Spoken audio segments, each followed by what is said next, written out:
राधानगरी तालुक्यात झालेला जोरदार पाऊस आणि हवामान बदलांमुळे पिकांवर वेगवेगळ्या रोगांचा प्रादुर्भाव वाढू लागलाय।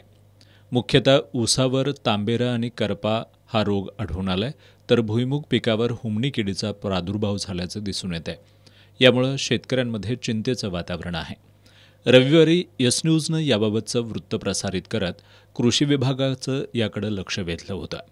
या बातमीची दखल घेत राधानगरी तालुका कृषी विभागानं शेतकऱ्यांना रोगांची आणि त्यावरील उपाययोजनांची माहिती देण्यासाठी तालुक्यातील गावांमध्ये ग्रामसभा आणि शेतकरी प्रशिक्षण कार्यशाळा घेण्याचं नियोजन केलं आहे। शेतकऱ्यांनी या कार्यशाळांचा लाभ घ्यावा असं आवाहन राधानगरी तालुका कृषी अधिकारी एकनाथ गुरव यांनी केलं आहे। राधानगरी तालुक्यामध्ये काही प्रमाणात ऊस पिकावरती तांबेरा व करपा रोगाचा प्रादुर्भाव दिसून येत आहे।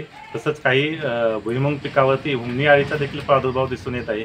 मी राधानगरी तालुक्यातील सर्व शेतकरी बंधूंना आवाहन करतो की त्यांनी महाराष्ट्र शासन कृषी विभागामार्फत गावस्तरावर जी शेतकरी प्रशिक्षण आयोजित केली जातात त्या शेतकरी प्रशिक्षणासाठी उपस्थित राहून हुमणी अळी व तांबेरा रोगाच्या नियंत्रणासाठी जे काही औषध फवारणी सांगितली जाईल त्या औषधी फवारणीनुसार फवारणी करावी व अधिक माहितीसाठी आपण तालुका कृषी अधिकारी कार्यालय राधानगरी यांच्याशी संपर्क साधावा असे आवाहन करतो।